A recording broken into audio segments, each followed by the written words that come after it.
everybody, and welcome to this brief presentation that will walk you through the details of the Student Choice Exploration assignment for our cross-cultural psychology course. I'm Dr. Michelle Chance, and I'm excited to introduce this assignment that essentially puts you in the driver's seat of your own learning. Have you ever felt like you wanted to control, more of what you're learning? Well, this assignment is designed to give you that opportunity. Instead of a one-size-fits-all project, you get to select a cultural topic that you're generally interested in. You'll then dive into the research and analyze it to understand how culture influences human behavior. And you get to choose how you want to show what you learned. And research consistently shows that when students have a say in their assignments, they become more engaged and motivated. And so this assignment recognizes that everyone learns differently by offering a variety of project options, and you could choose the format that best suits your strengths.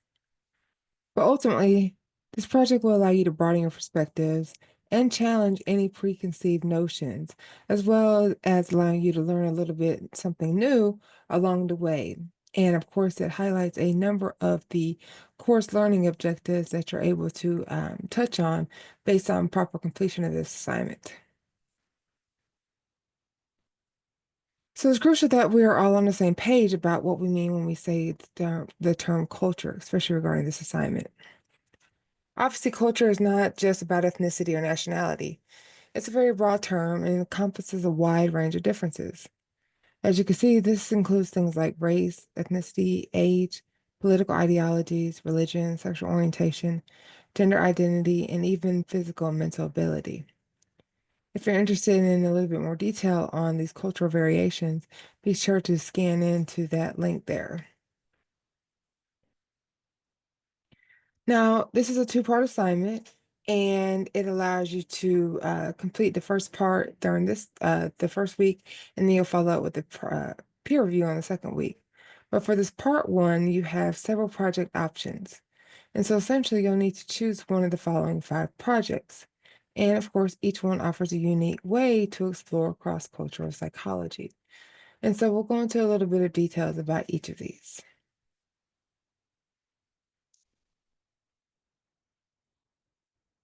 The first one is a cultural mockumentary.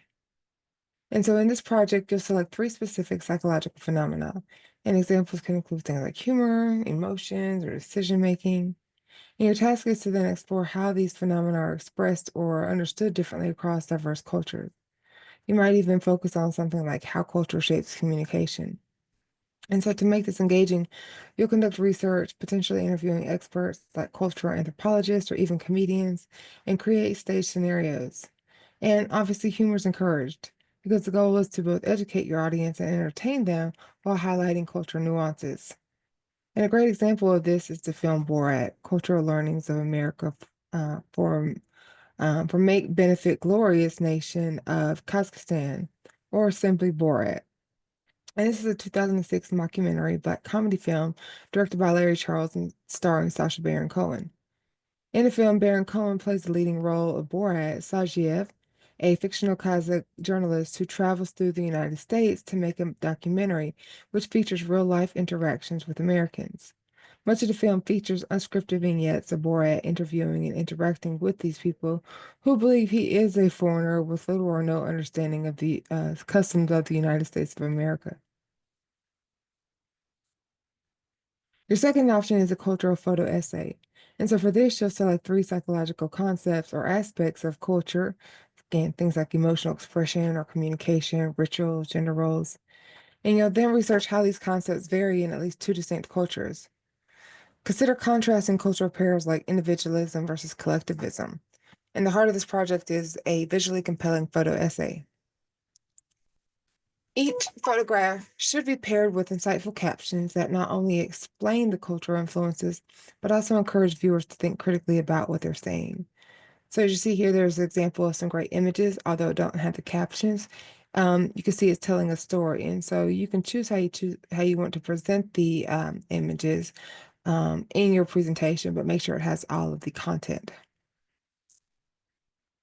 Ultimately, you'll create a visual narrative that highlights the diversity of these psychological concepts. And to make it more immersive, as you can incorporate short video clips and audio clips as well. The third option takes us into the digital world with a virtual cultural field trip. And so in this project, you'll use online platforms like Google Street View or virtual museum tours, live streams of cultural events, and documentaries to explore different cultures from your computer. You observe everyday life, social interactions, and cultural landmarks, and analyze your observations. Discuss at least three different psychological phenomena, examining how they manifest across cultures. For example, you could analyze nonverbal communication in a virtual marketplace. And if you're feeling creative, you can also create a virtual tour guide persona or incorporate quizzes or polls to engage your viewers. The main goal is to demonstrate a deep understanding of how cultural context influences psychological processes. Now, option four challenged you to become a mythbuster with a cross-cultural myth debunking project. For this, you'll select three common stereotypes or misconceptions related to psychology, in particular, culture or across cultures. We'll then provide concrete examples of how these myths are perpetuated in everyday life and or media representations. From here, then you'll conduct thorough research to debunk these myths, providing evidence and alternative explanations. Your project should not only challenge these stereotypes, but also offer a very nuanced and accurate understanding of the cultural factors at play. Consider presenting your findings in a visually engaging format, such as infographics, short animations, or public service announcements. The ultimate goal is to promote a more accurate and culturally sensitive understanding of these psychological aspects. You can also scan this for an example of this type of video.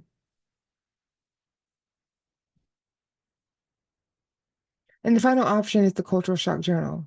And this involves a more personal and reflective approach in time, of course. So you'll keep a journal over a 3-week period, documenting your experiences and emotions while actively interacting with people from different cultures. To make this a truly immersive experience, you'll engage in specific activities like trying new foods, attending cultural events, or learning basic phrases in another language. A key part of this project is reflecting on your own cultural biases and exploring strategies to overcome them.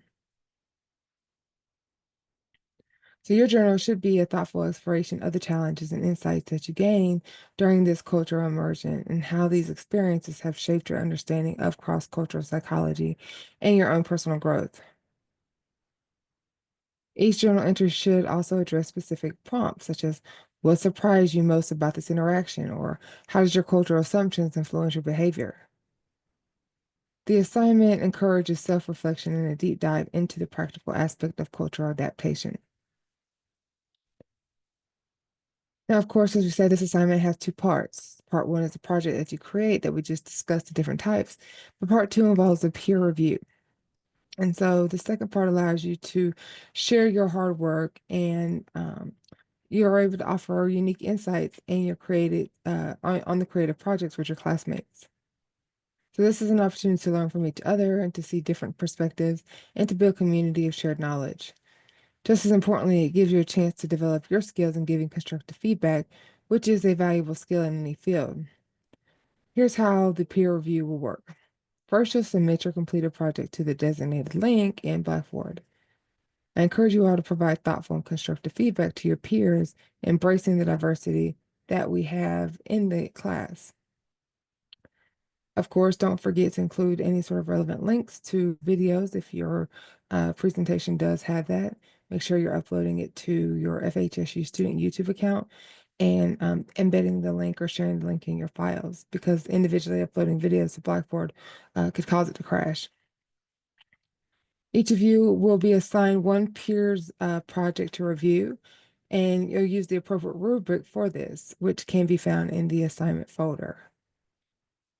Now, again, keep in mind you have to submit your initial assignment by the due date, or you will not be randomly assigned a peer to review. So you have you lose opportunity to earn any of the points if you don't make your initial submission. And when you complete the rubric, please include the name of the student whose work you're evaluating as the author and include your name as the evaluator. And so we'll take a look here at the Blackboard show so that you see where all of this content is.